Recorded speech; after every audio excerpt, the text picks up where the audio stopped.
Welcome to पढ़ाकू शाला।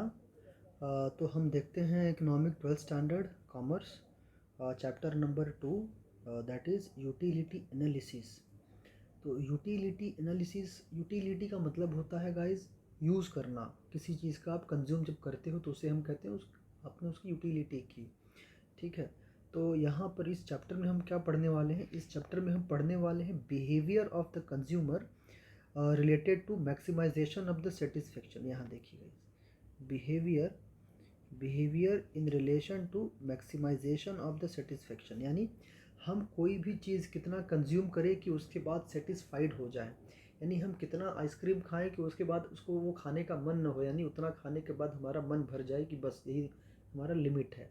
उसी को हम कहते हैं मैक्सिमाइजेशन ऑफ द सेटिस्फेक्शन। इसमें हम देखते हैं टॉपिक वाइज। जैसे एक टॉपिक है फीचर ऑफ यूटिलिटी। तो there are various feature of utility, तो वो क्या क्या हो सकते हैं वो हम जानते हैं।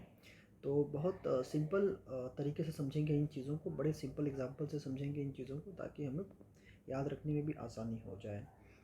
तो एक फीचर है रिलेटिव कॉन्सेप्ट। तो गाइस जब भी कोई बात करे कि anything which is relative to something, तो हमेशा रिलेटिव होता है in context with place and time. तो जब भी रिलेटिव शब्द आएगा आप लोगों को याद रखना है प्लेस और टाइम। तो ये एक बात है। एक मिनट।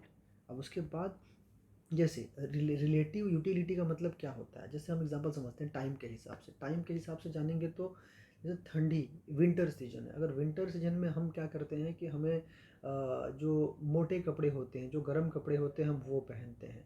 ठीक है, तो वुलन क्लोथ्स हम लोग पहनते हैं इन विंटर सीजन। वही जब गर्मी का मौसम आता है तो क्या हम वही गर्म कपड़े कंटिन्यू रखते हैं? नहीं।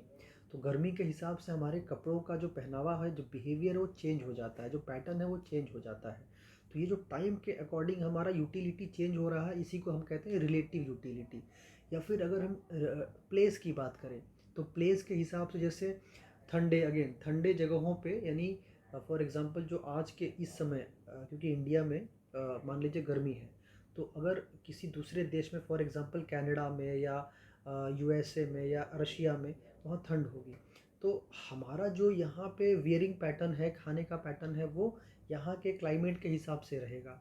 और जो उनका वियरिंग पैटर्न है, उनका फूड पैटर्न है, वो उनके क्लाइमेट के हिसाब से जो ताकि उनको सूट कर जाए ऐसा रहेगा। तो इसी को हम लोग कहते हैं प्लेस के अकॉर्डिंग यूटिलिटी में चेंजेस आ जाना। तो ये अगर एग्जांपल से समझ में आ गया होगा जहाँ तक है कि रिलेटिव कॉन्सेप्ट्स क्या होता है, रिलेटिव यूटिलिटी क्या होता है। तो गाइस नेक्स्ट टॉपिक की तरफ बढ़ते हैं। टॉपिक है सब्जेक्टिव यूटिलिटी।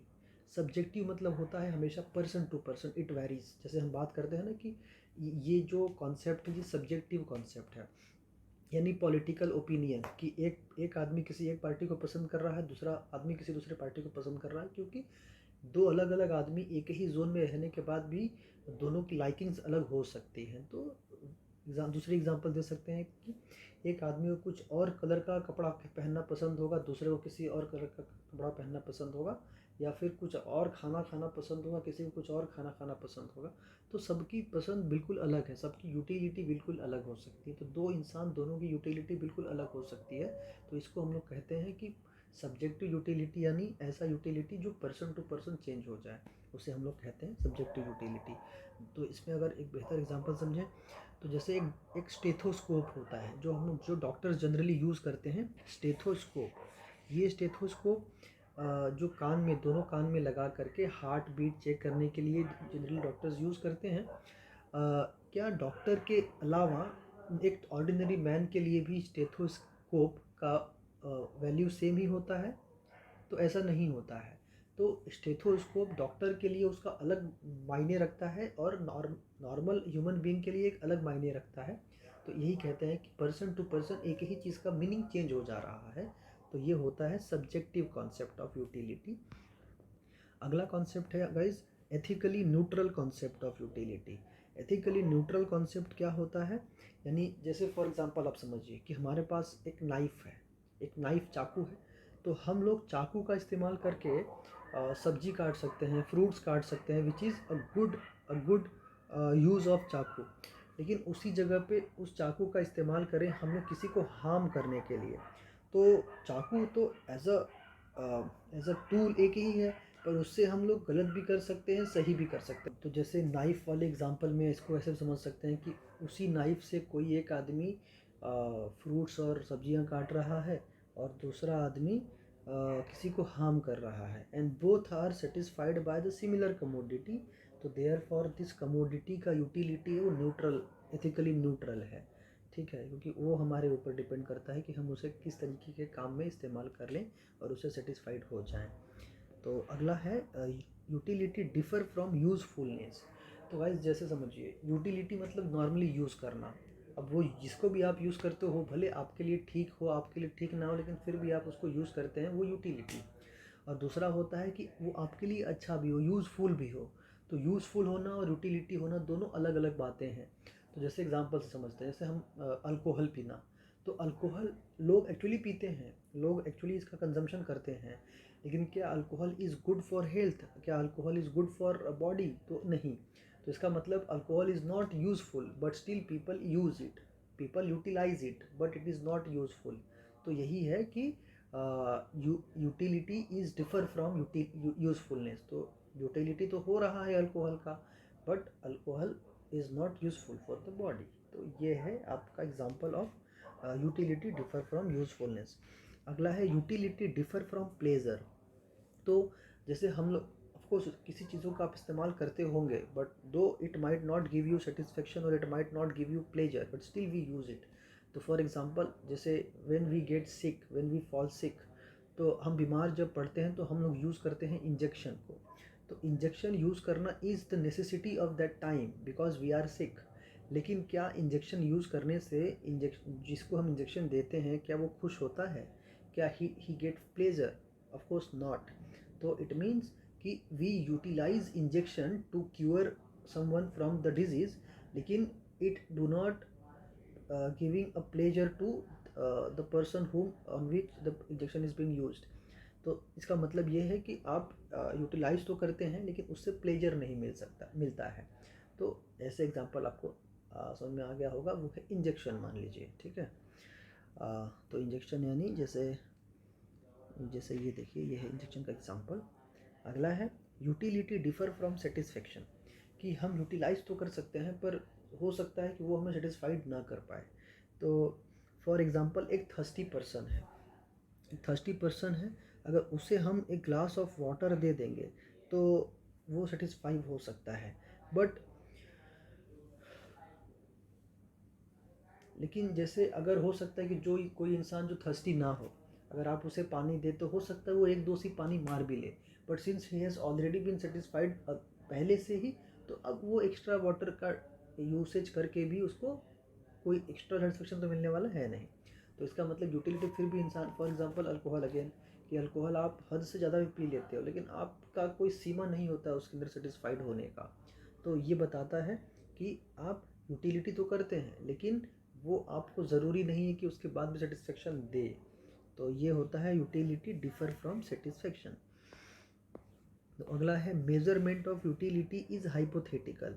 अब measurement of utility is hypothetical, जैसे एग्जांपल इन्होंने दिया है कि थर्स्टी पर्सन का ही, कि जैसे एक थर्स्टी पर्सन था, उसको हमने पानी दिया, उसने पानी पिया, and now he is feeling very satisfied.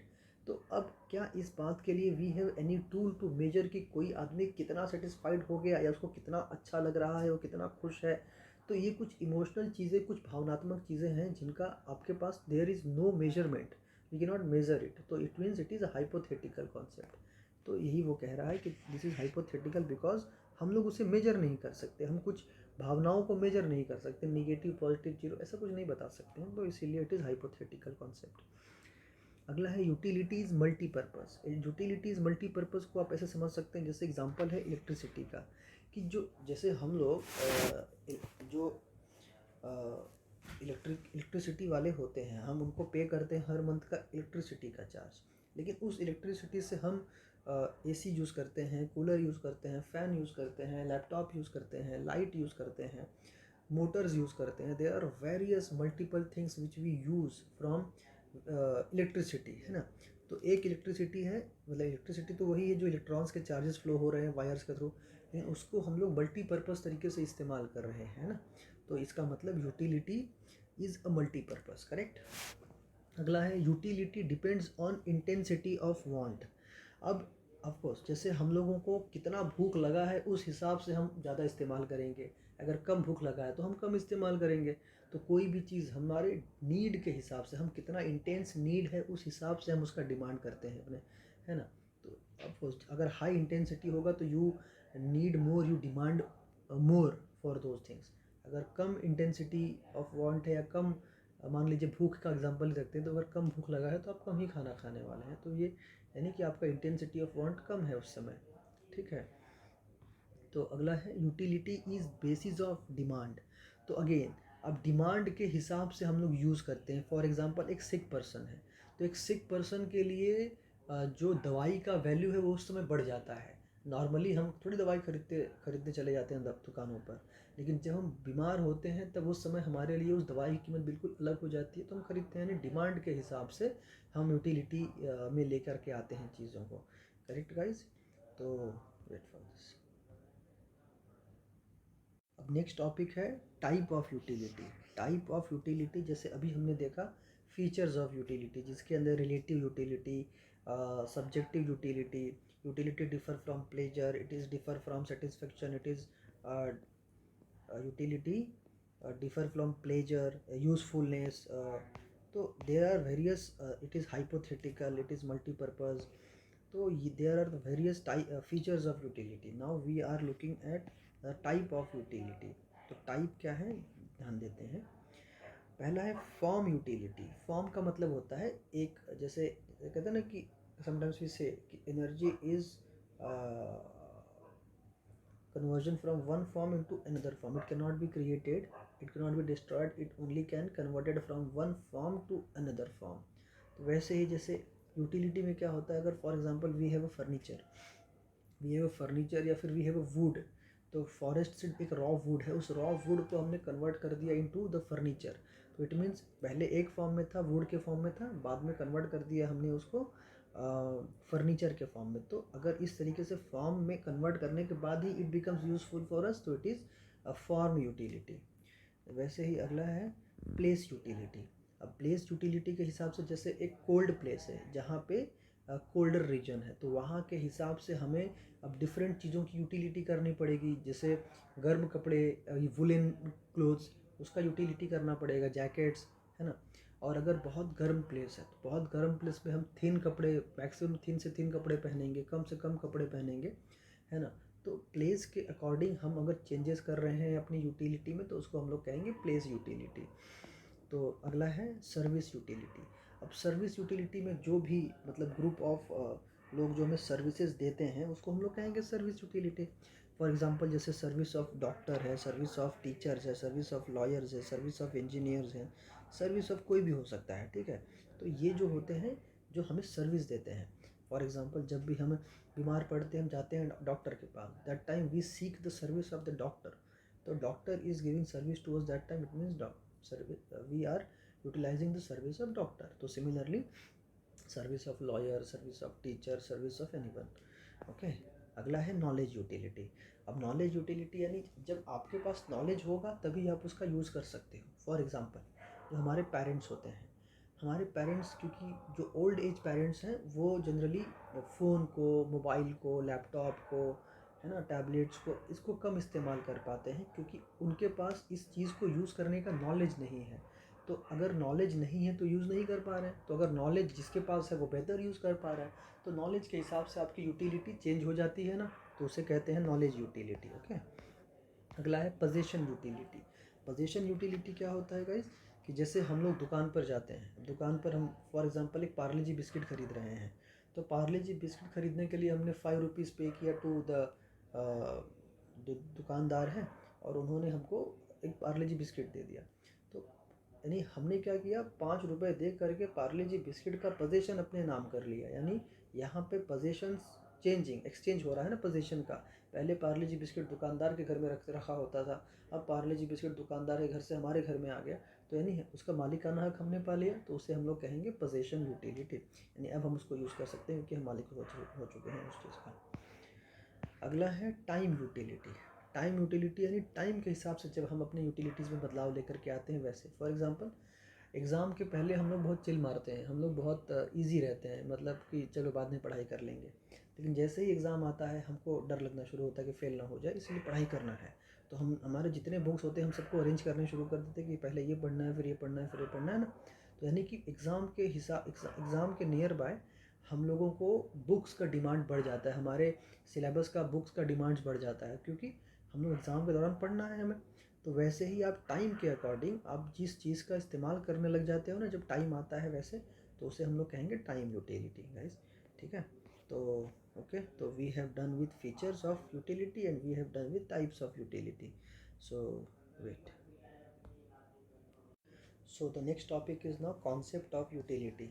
तो अब कॉन्सेप्ट्स में there are two type of utility, एक होता है टोटल यूटिलिटी और एक होता है मार्जिनल यूटिलिटी।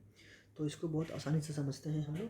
तो देखिए गाइस, टोटल यूटिलिटी का मतलब होता है एनीथिंग आफ्टर, जैसे एज ए कंज्यूमर जब हम लोग कोई भी चीज़ कंज्यूम करते हैं और उसके बाद वी फील सेटिस्फाइड, तो जितना, फॉर एग्जांपल खाना, तो जितना खाना खाने के बाद हम सेटिस्फाइड फील करते हैं उतना खाना हो गया हमारा टोटल यूटिलिटी। अगर हम 5 रोटियां खा करके सेटिस्फाइड हो जाते हैं तो 5 रोटी इज़ हमारा टोटल यूटिलिटी। और मार्जिनल यूटिलिटी क्या होता है? तो मार्जिनल यूटिलिटी होता है कि फॉर एग्जांपल हम लोगों ने सिंगल सिंगल रोटी खाई है ना, तो अगर हमारे पास 5 रोटियों का डिमांड था, हमारे बॉडी को 5 रोटियों का डिमांड होता है जनरली, तो मैंने क्या किया, पहले एक रोटी खाई, तो एक हमारा हो गया मार्जिनल यूटिलिटी। फिर हमने 2 रोटी खाई, तो यानी अब जब जैसे ही 2 रोटी खाई तो अब टोटल जो यूटिलिटी हो गया वो हमारा कहीं ना कहीं कम हो गया। तो अब हम लोग जैसे जैसे मार्जिनल यूटिलिटी बढ़ाते हैं हमारा टोटल जो भूख है हल्का हल्का हल्का हल्का और कम होता चला जाता है। तो जैसे हम पहुँचते हैं 5 तक, 5 पहुँचने के बाद इट बिकम्स पीक, तो हमारा टोटल यूटिलिटी हो जाता है वो पीक पे पहुँच जाता है, उसको हम लोग कहते हैं सोसाइटी पॉइंट, यानी सेटिस्फाइड पॉइंट, कि उस पॉइंट के बाद हम लोग कुछ नहीं खा सकते हैं। ठीक है, तो जब टोटल यूटिलिटी पीक पे पहुंच जाती है उस टाइम पे मार्जिनल यूटिलिटी, क्योंकि क्या उसके बाद भी हम कंज्यूम कर सकते हैं? नहीं। तो जब उसके बाद कंज्यूम नहीं कर सकते हैं तो मार्जिनल यूटिलिटी हो जाती है ज़ीरो। तो इसको हम समझेंगे ग्राफ के थ्रू गाइस। तो टोटल यूटिलिटी क्या होता है? जब हम जितना खाते हैं उसके बाद सेटिस्फाइड हो जाते हैं उसको कहते हैं टोटल यूटिलिटी। और एक सिंगल सिंगल यूनिट्स को हम लोग कहते हैं मार्जिनल यूटिलिटी। इसको ऐसे समझ सकते हैं कि फॉर एग्जांपल जो हमने करंट में खाया और जो हमने प्रीवियसली खाया था, तो जो करंट में खाया माइनस जो प्रीवियसली खाया था उसको कर देंगे, जो आएगा वो होगा हमारा मार्जिनल यूटिलिटी। अगर हमने 5 रोटियां खाई तो पहले 5 माइनस जो इसके पहले कितनी रोटियां खाई थी, हमने टोटल 4 खाई थी, तो 5 माइनस 4 इतना बचा 1, तो 1 जो होता है सिंगल सिंगल यूनिट वाला वो हो गया हमारा मार्जिनल यूटिलिटी। अब इसको आप इस एग्जांपल से समझ सकते हैं कि जैसे जो टोटल यूटिलिटी होता है, जितने सिंगल सिंगल मार्जिनल यूटिलिटी हम कंज्यूम करते हैं सबको अगर आप ऐड कर देंगे तो जो आपको मिलेगा वो मिलेगा टोटल यूटिलिटी। तो ये मिलेगा आपको टोटल यूटिलिटी। और मार्जिनल यूटिलिटी कैसे मिलता है कि टोटल यूटिलिटी माइनस प्रीवियस वाला टोटल यूटिलिटी, तो जो बनेगा वो होगा आपका मार्जिनल यूटिलिटी। तो ये हम यूज़ करेंगे आगे गाइस, तो समझ में आएगा आप लोगों को और आसानी से, बहुत आसान सा एग्जांपल है ये। तो देखिए टोटल यूटिलिटी का एक और फार्मूला है, total utility is equal to summation of marginal utility, यानी जितने ही सिंगल सिंगल यूनिट्स हैं उन सबको आप समेशन कर दीजिए, उन सबको आप ऐड कर दीजिए। समेशन का मतलब होता है ऐड करना, तो ऐड कर दीजिए, जो आपको मिलेगा वो होगा आपका मार्जिनल यूटिलिटी।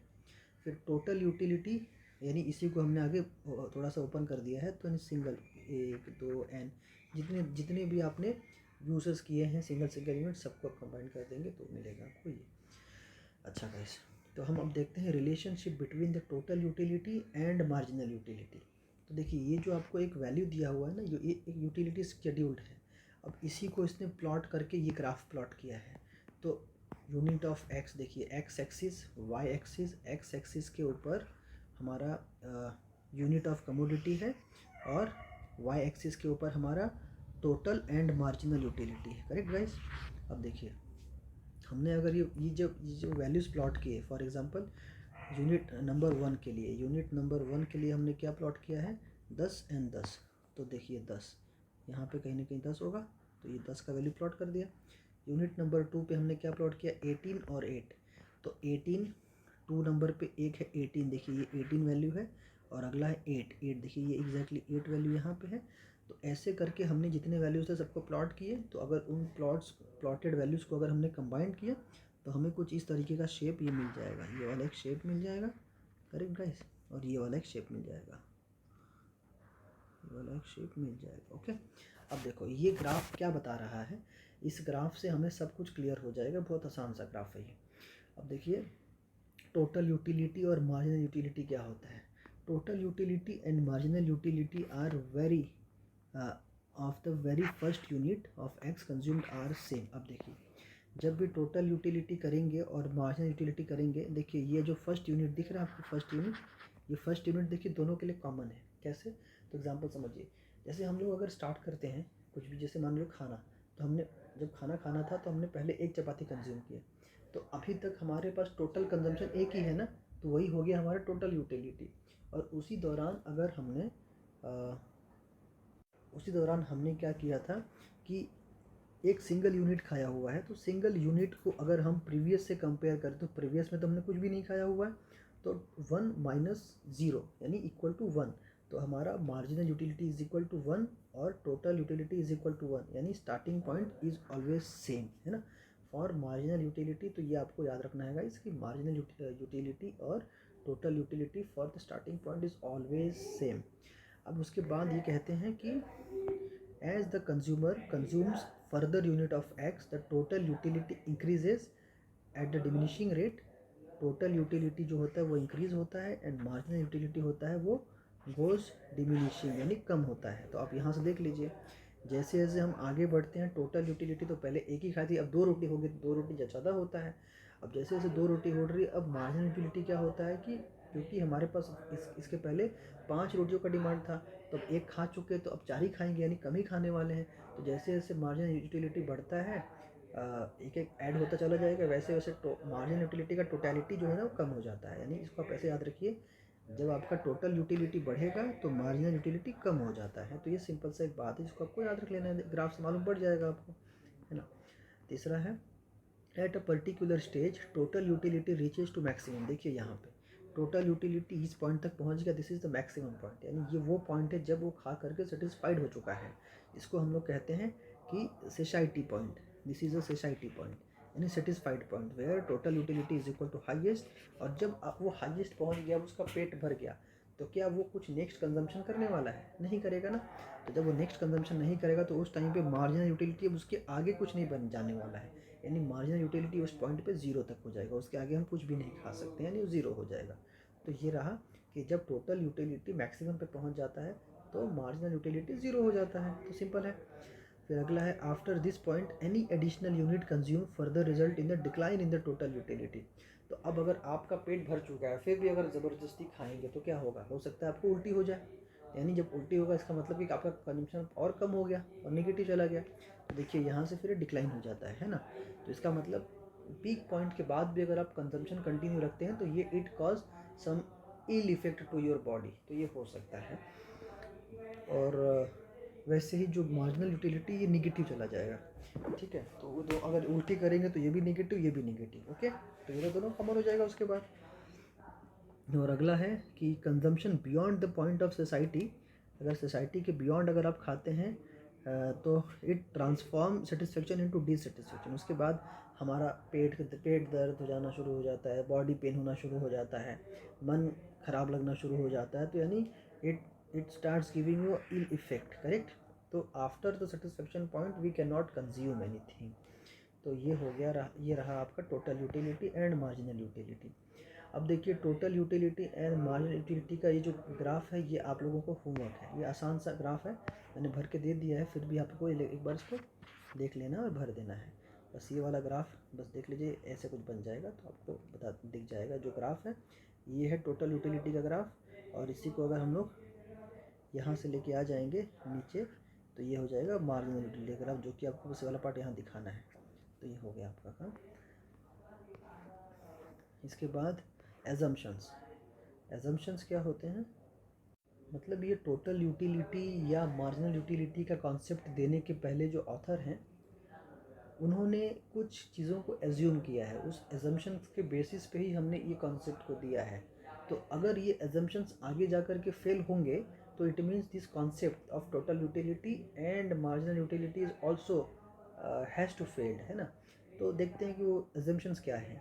तो एजम्पशंस में है क्रिस्टलिटी, इसका मतलब कि ऐसे ऑथर ने ये एज्यूम किया हुआ है कि जो कंज्यूम कर रहा है वो एक रेशनल आदमी है, वो एक समझदार आदमी है, तो उसको पता है कि मुझे किस पॉइंट पे आकर के रुक जाना है, तो वो सेटिस्फेक्शन को ही सीख करता है, सेटिस्फेक्शन के आगे वो नहीं बढ़ता है। ठीक है, तो वो हो गया it who only look for maximisation of its satisfaction. Cardinal measurement, अब ये कहते हैं कि जनरल इस केस में हम लोग नंबर वाइज कि हम कितना कंज्यूम कर रहे हैं, 2 रोटी खा रहे हैं, 4 रोटी खा रहे हैं, 2 आइसक्रीम खा रहे हैं, 4 आइसक्रीम खा रहे हैं, इसको हम मेज़र कर सकते हैं, है ना। तो इसके हिसाब से कार्डिनल मेजरमेंट कर रहे हैं, यानी नंबर वाइज उसको मेज़र कर सकते हैं, इन न्यूमेरिकल टर्म्स में हम उसको मेज़र कर सकते हैं, ये कर रहे हैं। ठीक है, मैथमेटिकल ऑपरेशंस के थ्रू उसको हम लोग सॉल्व कर सकते हैं। तो ये क्योंकि पॉसिबल है इनके अकॉर्डिंग, इसीलिए ये एज्यूम कर रहे हैं कि टोटल यूटिलिटी और मार्जिनल यूटिलिटी को हम न्यूमेरिकली काउंट कर सकते हैं। अगला है कि होमोजीनिटी। अब होमोजीनिटी का मतलब इनके हिसाब से ये है कि जो भी हम कंज्यूम कर रहे हैं, जो भी चीज़ हम कंज्यूम कर रहे हैं वो एग्जैक्टली होमोजीनियस यानी identical in size, shape, colour, taste, इन सब में वो आइडेंटिकल है। तो ऐसा ज़रूरी तो होता नहीं है कि हम जो भी चीज़ खाएं उसके अंदर इक्वल अमाउंट ऑफ कंटेंट हो हर एक चीज़ का। थोड़े बहुत मिसिंग्स तो हो जाते हैं। अगर हैंडमेड रोटियां होंगी तो हैंडमेड रोटी या जब आप चावल लेते हैं तो क्या बिल्कुल नाप करके इतने ही ग्राम का चावल आप थोड़ी थाली में लेते हैं, तो वो ऊपर नीचे होता है। बाकी हम लोग यहाँ पर एज्यूम करते हैं कि ये इक्वल है, तो ये डिफरेंस है। तो जबकि ये जो एजम्पशन है, जब भी ये एजम्पशन फेल होगा तो आपको डिफरेंट रिजल्ट्स दिखेंगे, तो याद रखिएगा। तो अभी के लिए हमको बस इतना याद रखना है कि रेशनल पर्सन होगा, या कार्डिनल मेजरमेंट यानी नंबर वाइज हम उसको काउंट कर सकते हैं, या होमोजिनिटी की उसका शेप, साइज़, कलर, टेस्ट सब बिल्कुल सेम होगा, हर बार हर बाइट में बिल्कुल सेम टेस्ट होगा। फिर कंटिन्यूटी, मतलब कि आप quick succession without any lapse of time, कि आप जब खाते हैं फर्स्ट इंटेक लेते हैं, उसके बाद जो सेकंड इंटेक है, थर्ड इंटेक है, इसके बीच में इक्वल इंटरवल है, बिल्कुल कोई किसी में एक्स्ट्रा गैप नहीं है। तो जनरली अगर ज़्यादा गैप ले लेंगे तो ज़्यादा टाइम मिलेगा, तो दिन वी कैन इंटेक मोर। तो ये कह रहे हैं कि ऐसा नहीं है, हम बहुत कंटिन्यूटी में चीज़ें कर रहे हैं। तो ये भी बता रहा है कि कुछ चीज़ें जैसे हमने एज्यूम किया वो बहुत रोबोटिक फॉर्म में एज्यूम किया है। अब ऐसे हम तो रोबोट हैं नहीं, हम तो थोड़ा कभी मूवीज़ देख के, कभी टीवी देख के, कभी कॉमेडीज़ देख के, या कुछ और जो हमें अच्छा लगता है वो म्यूज़िक सुनते हुए भी हम खाना खा लेते हैं। तो और हर दिन सेम नहीं भी होता है, तो यानी कि हम हमेशा सेम तरीके से परफॉर्म नहीं करते हैं, है ना। तो ये बताता है कि जो ये कह रहे हैं कि कॉन्स्टेंसी है या फिर ये जो कंटिन्यूटी है वो सेम है, वो एजम्पशन हमेशा सही नहीं हो सकता है। रीज़नेबिलिटी है, रीज़नेबिलिटी मतलब है कि रीज़नेबल होते हैं, जो साइज़ होते हैं, जिन भी चीज़ों को हम कंज्यूम करते हैं उसका जो साइज़ होता है वो रीज़नेबल होता है, वो ना तो बहुत बड़ा है ना तो बहुत छोटा है, वो सिमिलर साइज़ के हैं वो। फिर कॉन्स्टेंसी है, कॉन्स्टेंसी के हिसाब से जो हमारा जो चीज़ें हम खा रहे हैं, जैसे हमारा इनकम है वो हमेशा सेम ही इनकम होगा, हमारा सेम टेस्ट है तो हमारा सेम टेस्ट तो सेम हैबिट होगा, तो हमें सिर्फ वही चीज़ें पसंद होंगी जो हमारे टेस्ट के हिसाब से सूट करता है। हमारा इक्वल सेम चॉइसेस रहेंगे, सेम लाइक्स रहेंगे, सेम डिसलाइक्स रहेंगे। तो जो ये कहते हैं एक्चुअली इंसान विद टाइम चेंज हो जाता है, आज कुछ पसंद और है, कल कुछ और पसंद हो जाता है, बट इनके अकॉर्डिंग जो असम्पशन लिया हुआ है वो कांस्टेंट रहेंगे। एज अ पर्सन हम हमेशा कांस्टेंट रहने वाले हैं।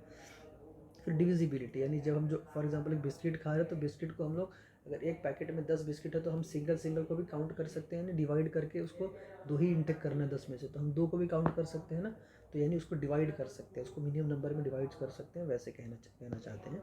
फिर सिंगल वांट मतलब हम लोग वहाँ पे अभी एक ही चीज़ के थ्रू सेटिस्फाइड हो जा रहे हैं, यानी हम एक ही वांट को रख करके सेटिस्फाइड हो जा रहे हैं। तो ये कुछ ऐसे एजम्पशंस हैं जो कि इन रियल टर्म में फॉल नहीं होते हैं गाइस, लेकिन क्योंकि ये एजम्पशन करेंगे तो ही हम ये कॉन्सेप्ट को देख सकते हैं, इसीलिए एजम्पशन इज़ इम्पॉर्टेंट। तो आप लोगों को एक बार एजम्पशन देख लेना है। उसके बाद है अगला कि जो मार्जिनल यूटिलिटी होगा, देखिए उसी ग्राफ का एक ओनली मार्जिनल का जो ग्राफ है उसको प्लॉट किया गया है, तो वो बिल्कुल ऐसे ही दिखता है जैसे इन्होंने बनाया, वो बिल्कुल ऐसे ही दिखता है कि वो पॉजिटिव से 0 और निगेटिव तक लाई करता है। तो इससे आप देख लीजिए कि इसमें क्या है कि एक्सेप्शंस, अभी हमने कुछ देखा है वो है एजम्पशंस, फीचर देखे हैं, टाइप देखे हैं, उसके बाद अभी एजम्पशंस देखा है, अभी हम लोग यहाँ पे एक्सेप्शंस देख रहे हैं। एक्सेप्शंस क्या है कि जनरली जो हॉबी होता है वो सबका अलग अलग होता है। फॉर एग्जांपल जो हमारा स्टैम्प का एक कलेक्ट करने का हॉबी होता है, या जो पुराने कॉइन्स होता है उसको कलेक्ट करने का हॉबी होता है, या रेयर पेंटिंग। तो ऐसे केसेस में इन्होंने क्या कहा था कि हम लोग अगर जितना कंज्यूम कर लेते हैं तो एक पॉइंट बाद रुक जाते हैं, पर ये कुछ ऐसी चीज़ें हैं जिसके अंदर हम रुकते नहीं हैं, हम जितना ले जितना जमा कर ले उतना हमको अच्छा लगता है, यानी इसका कोई सेटिस्फेक्शन पॉइंट नहीं होता, जितना लेते रहेंगे उतना हम सेटिस्फाइड होते रहेंगे। तो इसीलिए जो हॉबी है वो एक टाइप का एक्सेप्शन है इस पूरे कॉन्सेप्ट्स में। फिर वैसे माइज़र लोग, जो जो जो कंजूस लोग होते हैं ना, वो कंजूस लोगों का भी एक नेचर होता है कि जितना पैसे ले ले उतना कम, पैसे को बचा बचा करके बढ़ाते रहेंगे। मतलब किसी चीज़ में उनका कोई पीक पॉइंट नहीं आता कि यार इस पॉइंट के बाद मुझे रुकना है, इसके बाद मुझे नहीं कमाना है, इसके बाद मुझे नहीं रखना है, ऐसा कुछ नहीं, वो लेते रहेंगे। वैसे एडिक्शन, अगर आपको मान लीजिए अल्कोहल का एडिक्शन हो गया है, तो आपको आपका स्टॉपिंग पॉइंट कहाँ है कि इतना पीने के बाद मुझे रुकना है, ऐसा कुछ पॉइंट नहीं आता, वो आप पीते रहोगे पीते रहोगे पीते रहोगे। तो ये भी यानी एडिक्शन भी इसका एक एक्सेप्शन है। पावर पॉलिटिक्स सबको पता है कि पावर का कोई लिमिट नहीं है, आपको जितना कोई पावर दे दे उतना कम है ना। तो यानी पावर भी एक टाइप का एडिक्शन ही होता है, तो जिसके अंदर जिसका कोई लिमिट नहीं होता है। फिर अगेन मनी तो जैसे पावर है वैसे मनी है, यहाँ पावर भी एक टाइप का मनी ही की तरह काम करता है, तो मनी भी एक टाइप का मनी पावर की तरह काम करता है। तो जितना पैसे आप ले लो उतना कम पड़ता है आपके लिए। तो ये सब वो चीज़ें जो कि एक्सेप्शंस हैं, जो इस पूरे कॉन्सेप्ट के लिए एक्सेप्शंस हैं। और अगला है टॉपिक क्रिटिसिज्म। क्रिटिसिज्म क्या होता है कि हमने, जैसे ऑथर कहते हैं कि हमने जो इस कॉन्सेप्ट के दौरान जो चीज़ें एज्यूम की हैं, उसको कुछ ऐसी चीज़ें एज्यूम किया है जो कि अनरियलिस्टिक है, जो कि मतलब गलत है, जो वैसे वैसे नहीं हो सकता है हमेशा। फॉर एग्जांपल होमोजीनिटी, सब कुछ बिल्कुल same taste same order same colour सब कुछ सेम, ऐसे नहीं हो सकता है। कंटिन्यूटी, जैसे वहाँ पे बिल्कुल इक्वल इंटरवल पे आप सब कुछ चीज़ें करते हो, वैसे पॉसिबल है क्या? वैसे रेशनल आदमी, हर आदमी रेशनल थोड़ी हो सकता है कि हर आदमी का समझ इतना थोड़ी हो सकता है कि वो बिल्कुल पीक पॉइंट पर पहुँच के मैक्सिमम सेटिस्फेक्शन में पहुँच के रुक जाए, ऐसा ज़रूरी नहीं है। तो ये दिखाता है कि जो हम एज्यूम करते हैं वो बिल्कुल हमेशा उसको फॉलो किया जाना बहुत मुश्किल होता है, and is difficult to fulfil. फिर कार्डिनल मेजरमेंट, अगेन जैसे हम कुछ चीज़ों को मेज़र नहीं कर सकते, हम कितना खाकर कितना सेटिस्फाइड हो जा रहे हैं, हम इस बात को मेज़र नहीं कर सकते, हम कितना खुश हो गए इसको मेज़र नहीं कर सकते। तो कार्डिनल मेजरमेंट जो है ये कहीं ना कहीं बहुत बच्चों वाली बातें हैं कि ये ऐसा नहीं हो सकता है कि हम कि कितना प्लेजर हो गया खाने के बाद, कितने सेटिस्फाइड हो गए खाने के बाद, इन चीज़ों को नाप पाना बहुत मुश्किल बातें हैं। तो फिर भी अगर ऑथर इसको एज्यूम कर रहे हैं तो कहीं ना कहीं वो गलत कर रहे हैं, इसीलिए इसको क्रिटिसाइज़ किया जा रहा है। वैसे इनविजिबल गुड, इंडिविजुअल गुड, तो इंडिविजुअल गुड जैसे कुछ ऐसी चीज़ें होती हैं जो बल्कि होती हैं, जैसे हमने यहाँ पे देखा था कि रीजनेबिलिटी, यानी बिल्कुल बहुत बड़ा नहीं बहुत छोटा नहीं। तो इसका मतलब अगर कोई ऐसी चीज़ है जो बहुत बड़ा है, फॉर एग्जांपल रेफ्रिजरेटर है या फिर फ्रिज है, जनरेटर, ऐसे कुछ चीज़ें जो बहुत बड़ा है पर हम यूज़ करते हैं, तो उसको इस कॉन्सेप्ट से बाहर रखा गया है क्योंकि वो यहाँ पे फॉल नहीं होता, इसके कॉन्सेप्ट में फॉल नहीं हो पाएगा। तो वैसे फिर constant marginal utility of money, again जैसे हम कितना भी मनी ले ले हमारा हंगर मनी का कम नहीं हो सकता है। तो इसीलिए money differ from person to person, it influence by change in the prices of the stock of money. मतलब ये है कि जो हम लोग मनी वाला भी कॉन्सेप्ट दे रहे हैं उसके अंदर भी कहीं कहीं चीज़ें हो सकती हैं कि बहुत बार लोग क्या करते हैं कि इतना आ गया ना बस खुश हो जाओ, क्योंकि उन लोगों ने बहुत सारे फेलियर्स देख लिए होते, तो उन लोग अपने आप को सेट कर लेते हैं कि इतना आ गया तो खुश हो जाओ। यानी ये जो एक्सेप्शन है उस एक्सेप्शन के अंदर भी कहीं ना कहीं क्रिटिसिज्म करते हैं कि हर आदमी के लिए ज़रूरी नहीं है कि मनी आए और मनी उतने में ही लोग रोक दें, है ना। वैसे सिंगल वांट, तो हम लोग जब भी सेटिस्फाइड होते हैं हमेशा सिर्फ सिंगल वांट से सेटिस्फाइड नहीं होते। जब हम खाना खा रहे हैं तो हमें क्या चाहिए, एसी चाहिए, या हमें एक सही माहौल चाहिए, हमें टाइम पे पानी चाहिए, सलाड्स चाहिए, उसके अलावा काफ़ी सारी चीज़ें चाहिए, वो सब मिला करके वी गेट सेटिस्फाइड, करेक्ट। तो इसका मतलब एक सिंगल वांट से we do not get satisfied. तो ये एक बात है। तो और एक लास्ट बात अगर आपको कहूँ, सिग्निफिकेंस ऑफ दिस लॉ, तो यूज़फुलनेस ऑफ द कंज्यूमर। तो इससे हम लोगों को मालूम पड़ता है कि कंज्यूमर को पता चलता है कि यार हमारे लिए क्या ठीक है क्या गलत है, कितना खाना चाहिए कितना नहीं खाना चाहिए, कहाँ रुकना चाहिए कहाँ नहीं रुकना चाहिए, इस बात का अवेयरनेस कंज्यूमर को कहीं ना कहीं मिलता है। उसके बाद यूज़फुल टू द गवर्नमेंट, अगर गवर्नमेंट ने भी इस तरीके के लोगों के हैबिट को पकड़ पाती तो उसके हिसाब से उनको पॉलिसीज़ बनाना आसान पड़ता है कि कोई प्रोग्रेसिव टैक्सिंग करना है किसी चीज़ पर, कि एक पॉइंट के बाद अगर एक्स्ट्रा कंज्यूम हो रहा है तो उसके ऊपर प्रोग्रेसिव टैक्सिंग कर करके मतलब एक पॉलिसी मेकिंग किया जा सकता है। तो ये गवर्नमेंट के लिए भी यूज़फुल हो सकता है।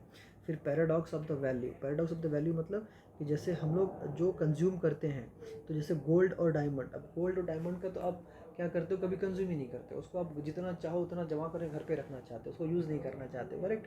तो ये होता है पैराडॉक्स ऑफ द वैल्यूज़, मतलब इसके अंदर आप यूटिलिटी नहीं कर रहे हो। तो कुछ ऐसी चीज़ें भी होती हैं जो कि इस मार्जिनल और टोटल यूटिलिटी के कॉन्सेप्ट के बाहर फॉल करती हैं। फिर basis of law of demand, तो ऑफकोर्स हर एक चीज़ जितना आपके डिमांड के अकॉर्डिंग ये सब ड्राइव हो रहा है, तो ये सब डिमांड का किया धरा है ना। बाद में relation between marginal utility and price, तो मार्जिनल यूटिलिटी और प्राइस, तो जैसे जैसे क्या होता है कि आपका मार्जिनल यूटिलिटी और प्राइस जब तक कांस्टेंट नहीं होता है ना, तब तक आप क्या होता है कि ये आपका डिमांड ना सेट नहीं हो पाता है कि यार मेरे को एक्चुअल में कितना खाना है। आपका एक बार मार्जिनल यूटिलिटी का प्राइस सेट हो गया तो आपको पता है कि यार मुझे कितने यूनिट्स खा करके आई कैन फील सेटिस्फाइड। तो देखिए यहाँ पे कि जब तक आपका मार्जिनल यूटिलिटी है ना, अगर ये बड़ा है आपके प्राइस से ना, तो यानी आप उतने टाइम पे सेटिस्फाइड नहीं हो सकते क्योंकि आप उतना अफोर्ड नहीं करोगे। अगर आपका मार्जिनल यूटिलिटी आपके प्राइस से कम है तो आप बहुत ज़्यादा एक्स्ट्रा लेने की कोशिश करोगे, और अगर मार्जिनल यूटिलिटी और का प्राइस आपके बजट के अकॉर्डिंग सेट हो जाता है तो आप बोलोगे कि हाँ ये इस हिसाब से मैं इतना इतना यूनिट खा करके इतना इतना यूनिट कंज्यूम करके आई विल गेट सेटिस्फाइड। तो वो आपको सेट करना होता है, खुद से जानना होता है कि मेरे लिए वो क्या पॉइंट है। तो यहाँ पे वही इसी को एक्सप्लेन किया गया है गाइस, बस इस पार्ट को आप ध्यान रख लीजिए। जहाँ पे marginal utility is more than price, उसको हम लोग कहते हैं इंट्रा मार्जिनल यूटिलिटी यूनिट्स। यानी यहाँ देखिए marginal utility is more than price, तो इसको हम लोग कहेंगे, ये जो 3 पॉइंट है इसको हम लोग कहेंगे इंट्रा मार्जिनल यूनिट्स। और अगर मार्जिनल यूटिलिटी इज इक्वल है इससे, तो इसको हम लोग कहेंगे कंज्यूमर्स इक्विलिब्रियम, यानी ये हो गया आपका कंज्यूमर्स इक्विलिब्रियम। और जो अगला वाला है, अगर when marginal utility is less than price, तो इसको हम लोग कहेंगे एक्स्ट्रा मार्जिनल यूनिट्स। ठीक है गाइस, तो यही रहा आपका टोटल टॉपिक। तो होप आसान है और आपको समझने में भी आसानी हुई होगी। Thank you very much. तो इस साथ में हम इसके एक्सरसाइज को भी सॉल्व कर लेते हैं। तो आसान से एक्सरसाइज है, तो जैसे in the law of diminishing, एक एमसीक्यूज है कुछ कि in the law of diminishing marginal utility the Alfred Marshall के एज्यूम क्या किया था गाइस, एज्यूम इसमें से क्या किया था, देखो इंक्रीज होता है, डिक्रीज होता है, राइज होता है, कांस्टेंट, तो उसने कांस्टेंट को जो कि एज्यूम किया था। As per the law of diminishing marginal utility the measurement of utility is assumed to be, जो मेजरमेंट है उसको उसने एज्यूम किया था कि इट कैन बी कार्डिनल, मतलब इसको काउंट किया जा सकता है ना। ये दोनों तो नहीं हो सकता था, ये तो बिल्कुल भी नहीं है और ये भी नहीं है, तो यानी समझ लीजिएगा। अगला है कि marginal utility of the commodity becomes negative when total utility of the commodity is, अगर total utility of the commodity जो है अगर ये फॉल करेगा ना, यानी निगेटिव जाएगा ना, कम होगा ना, डिक्रीज होगा ना, तो उस टाइम पे हमारा जो मार्जिनल यूटिलिटी होता है वो भी निगेटिव होता है। याद रखना, जो मैक्सिमम पॉइंट था उस मैक्सिमम पॉइंट के बाद भी अगर हम यूज़ करेंगे तो टोटल यूटिलिटी फॉल होता है। जब वो फॉल होगा तो जो मार्जिनल यूटिलिटी होता है वो निगेटिव की तरफ चला जाता था। तो जो ग्राफ है, आप उस ग्राफ को याद रखेंगे तो आपको इसको समझने में आसानी हो जाएगी। फिर पॉइंट ऑफ सेशाइटी मीन्स जो मैक्सिमम यानी टोटल यूटिलिटी आपका मैक्सिमम था और मार्जिनल यूटिलिटी आपका जीरो था, तो ये होता है पॉइंट ऑफ सेशाइटी। और when marginal utility is falling, जब वो फॉल हो रहा है तो total utility is rising. Starting में तो वही होता है कि जो मार्जिनल यूटिलिटी होता है वो तो स्टार्टिंग से ही निगेटिव नीचे आता है, उस टाइम पे जो आपका टोटल यूटिलिटी होता है बढ़ता रहता है, तो यानी ये राइजिंग होता है। ठीक है गाइस, तो ये हो गया। इसके बाद इसको देखते हैं, चूज़ द करेक्ट ऑप्शंस। तो इसमें क्या है, टाइम यूटिलिटी जो होता है, अब जैसे देखते हैं प्लेस यूटिलिटी, प्लेसेस में हम लोग ट्रांसपोर्ट से जाते हैं प्लेसेस पर। फिर सर्विस यूटिलिटी डॉक्टर होता है। फिर जो नॉलेज यूटिलिटी होता है, अगर आपको हो तो ये मोबाइल यूज़ कर सकते हैं। तो टाइम यूटिलिटी होता है ब्लड का। ठीक है, तो ये आसान है। अभी देखिए कि 1 का बी कहाँ पे है, 1 का बी देखिए यहाँ पे भी है, यहाँ पे भी है। अब इसमें से देखते हैं 2 का ए कहाँ पे है, 2 का ए सिर्फ इसी में है, यानी ये रहा आपका आंसर। इसके बाद स्टेटमेंट इंडिकेटिंग कंज्यूमर्स इक्विलिब्रियम, तो कंज्यूमर का इक्विलिब्रियम कब होता था, जब M U is equal to price, यानी M U is equal to price होगा तो कंज्यूमर का इक्विलिब्रियम हो जाएगा। तो भाई ये रहा, आपको जहाँ तक कि आपको समझ में आया होगा। तो ओनली बी, देखिए ऑप्शन में है ओनली बी, ये आपका आंसर है। इसके बाद बाकी चीज़ें तो हम लोग कर लेंगे, बाकी तो आप लोगों को सॉल्व करना है। तो थैंक यू सो मच, ध्यान रखिए आप लोग, बाय।